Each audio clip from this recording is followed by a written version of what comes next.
স্মৃতিগুলো সময়ের সাথে সাথে ফিকে হয়ে যায়, কিন্তু কিছু বিশেষ মুহূর্ত হৃদয়ে গেঁথে থাকে আজীবন। আজ আমরা ফিরে যাব গত 22শে ডিসেম্বরের সেই আনন্দ ঘন সন্ধ্যায়। ক্যালেন্ডারের পাতায় দিনটি ছিল বছরের শেষ দিকের এক হিমশীতল দিন, কিন্তু আমাদের সবার মনে ছিল উষ্ণ ভালোবাসা আর উচ্ছ্বাস।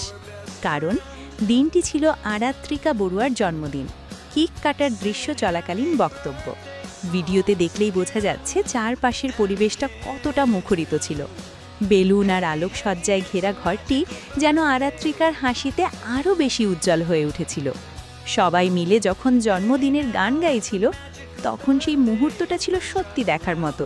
কেক কাটা সেই মাহেন্দ্রক্ষণ, আরাত্রিকার মুখে যে মিষ্টি হাসিটি লেগে আছে, তা যেন এক নির্মল আনন্দের বহিঃপ্রকাশ।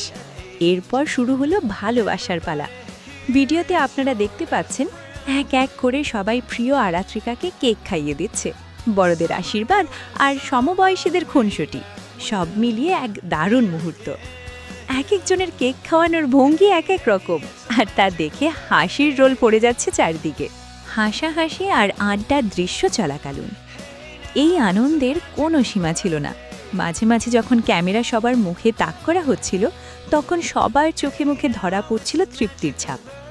জন্মদিন মানে শুধু বয়স 1 বছর বেড়ে যাওয়া নয়, জন্মদিন মানে প্রিয়জনদের কাছাকাছি আসা এবং একসাথে সুন্দর কিছু সময় কাটানো।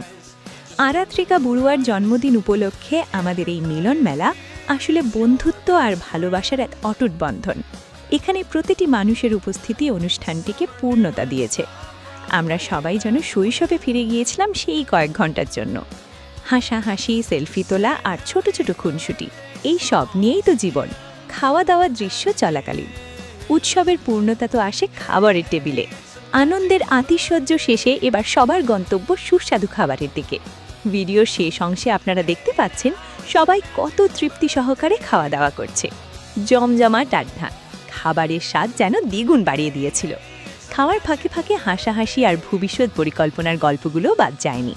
এভাবেই শেষ হলো আরাত্রিকা বড়ুয়ার একটি স্মরণীয় জন্মদিন। আমরা প্রার্থনা করি আরাত্রিকার আগামীর পথ চলা হোক আরও সুন্দর, আরও সাফল্যমণ্ডিত। শুভ জন্মদিন আরাত্রিকা, তোমার জীবন ভরে উঠুক অফুরন্ত সুখে।